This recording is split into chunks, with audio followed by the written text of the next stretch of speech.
ओम अस्मद्गुरुभ्यो नमः। हम भगवान के कृष्ण अवतार में किए हुए उपदेश श्रीमद् भगवद गीता के प्राकट्य के बारे में चर्चा कर रहे थे। हमने सुना कैसे भगवान पांडवों के शांति दूत बन के हस्तिनापुर की ओर चल पड़े। भगवान पांडवों के शांति दूत बन के कौरवों की सभा में शांति प्रस्ताव रखेंगे। यह बात जब मामा शकुनी को पता चली तब वह अपने स्वाभाविक षड्यंत्र स्वभाव से दुर्योधन को कहने लगे कि भगवान को सभा में स्वागत ना करे और आगमन के समय से ही उनका अपमान किया जाए। तब दुर्योधन ने स्पष्ट स्वर से कहा, जैसे आप मेरे पक्के मामा हैं वैसे ही मैं आपका पक्का भांजा हूँ।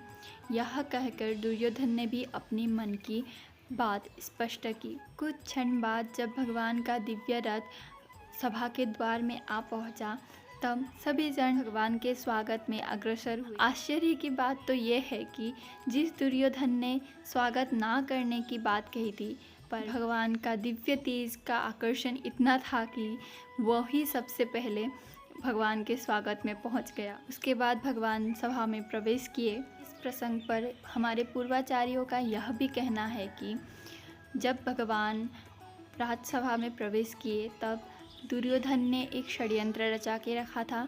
भगवान जिस आसन पे विराजमान होंगे उस आसन पे दुर्योधन ने सैनिकों को भालों के साथ तैयार कर आसन के नीचे रखा हुआ था ताकि जब भगवान उस आसन पे बैठे तब भगवान को आघात हो। परंतु कोमला वह भगवान पुष्प के भांति बैठे और उन सैनिकों को अपने चरण से इस प्रकार दबाया कि उनकी वही मृत्यु हो गई।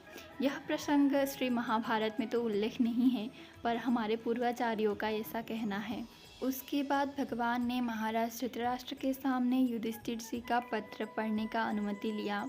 उस पत्र में युधिष्ठिर जी ने कुछ ऐसा कहा था कि हमें युद्ध नहीं चाहिए, कौरव भी हमारे ही भाई हैं, यह राज्य कौरव ही संभाले। हम 5 भाई हैं तो हम 5 भाइयों के लिए 5 गांव दे दीजिए, बस इतना ही काफ़ी है। यह वार्ता श्री महाभारत में कुछ इस प्रकार वर्णित है। इंद्रप्रस्थम वृकप्रस्थम जयंतम वारणावतम प्रयच्छम चतुरो ग्रामान् कंचिदेकम च पंचकम। अर्थात इंद्रप्रस्थ, वृकप्रस्थ, जयंता, वारणाव्रत तथा किंचिदेकम च पंचकम, अर्थात कोई भी एक गांव, और ये 5 गांव अगर हम पंच पांडव को मिल जाए तो हमें राज सिंहासन नहीं चाहिए। यही युधिष्ठिर जी ने अपने पत्र में उल्लेख किया था। इससे आगे की कथा हम अगली वीडियो में सुनेंगे। ओम अस्मद्गुरुभ्यो नमः।